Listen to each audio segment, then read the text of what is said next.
Assalamualaikum warahmatullahi wabarakatuh. Welcome to English with me, grade 9 with Miss Oktin.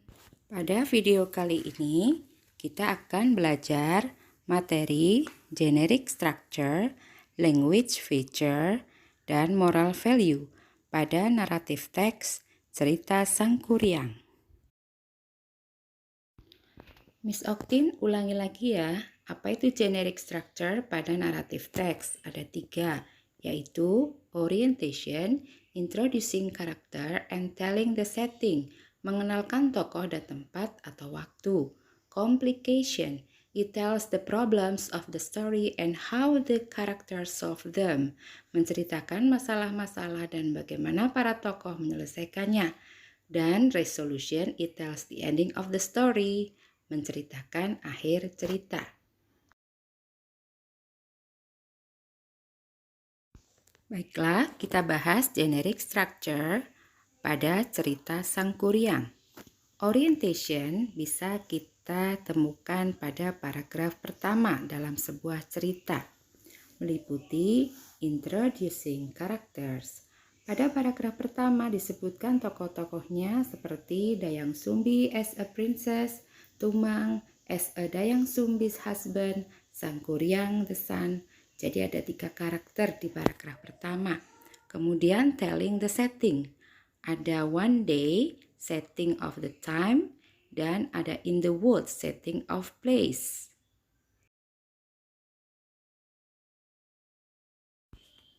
Generic structure yang kedua adalah complication.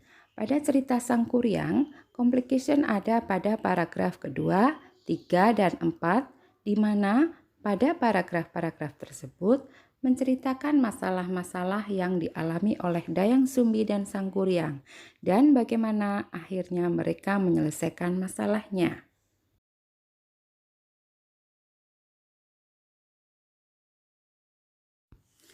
Generic structure yang ketiga yaitu resolution. Pada cerita Sangkuriang, resolusinya ada pada paragraf kelima, di mana pada cerita Sangkuriang kita bisa menemukan di akhir cerita. Mengetahui Dayang Sumbi menipu Sangkuriang, Sangkuriang marah dan menendang perahunya hingga terbalik, dan terjadilah Gunung Tangkuban Perahu.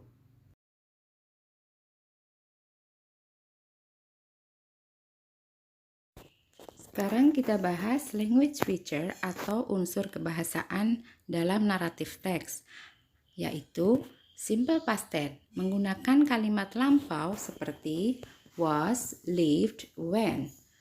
Menggunakan action verb, yaitu kata kerja yang menunjukkan aksi atau kegiatan seperti said, berkata, hit, memukul, walked, berjalan. 3.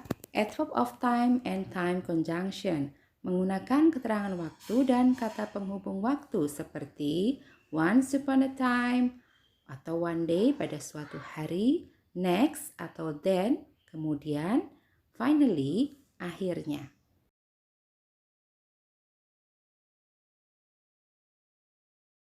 Pada cerita Sangkuriang, kita menemukan beberapa kalimat simple past tense, yaitu pada paragraf pertama, Dayang Sumbi was a beautiful and kind-hearted princess. Di situ ada to be was, to be dalam bentuk past tense. Paragraf yang kedua, she got very angry at Sangkuriang. Di situ ada kata kerja bentuk past got. Paragraf ketiga, there he met a beautiful young woman. Di situ ada kata kerja dalam bentuk past tense met. Paragraf keempat, Dayang Sumbi saw the bad scar on his forehead. Di situ ada kata kerja bentuk past yaitu saw. Paragraf kelima, Dayang Sumbi got very worried. Di situ ada kata kerja bentuk past got.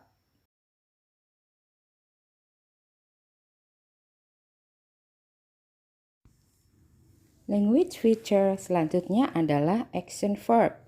Action verb pada Sangkuriang story di sini ada 4, yaitu kata kerja killed yang artinya membunuh, kata kerja brought yang artinya membawa, dan kata kerja told yang artinya mengatakan, kemudian kata kerja ran away yang artinya melarikan diri. semua kata kerja tersebut dalam bentuk past tense.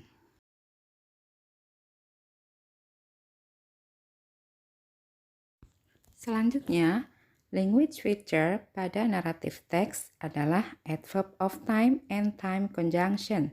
Pada cerita Sangkuriang, adverb of time-nya terdapat pada paragraf 1, 3, dan 4, yaitu one day, kemudian paragraf kelima, yaitu by dawn.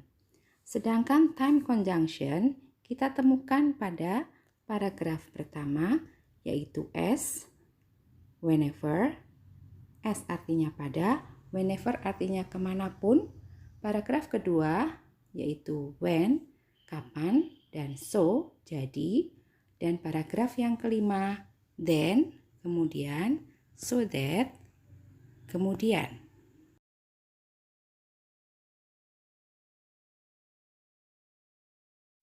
Selanjutnya adalah moral value. What is the moral value of Sangkuriang story? Yang pertama adalah we must control our anger. Kita seharusnya bisa menahan emosi, yaitu ketika Dayang Sumbi marah kepada Sangkuriang karena telah membunuh Tumang. Kemudian moral value yang kedua, we must not tell a lie. Jangan berbohong, yaitu pada saat Dayang Sumbi menyembunyikan rahasia bahwa Tumang adalah ayah dari Sangkuriang. Kemudian yang ketiga, do not deceive by lust. Jangan terperdaya oleh nafsu, yaitu pada saat Sangkuriang marah karena telah ditipu oleh Dayang Sumbi, kemudian Sangkuriang menendang perahu hingga terbalik.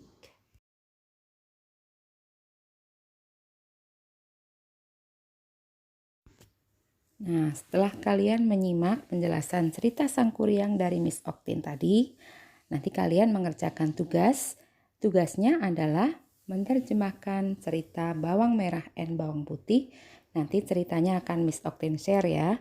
Setelah itu kalian analisis generic structure-nya, language feature-nya, dan moral value-nya.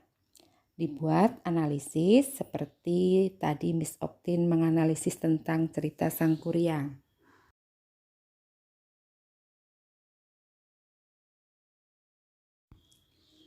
Oke, students, I think it is enough. Cukup sekian dari Miss Oktin. Thank you and goodbye.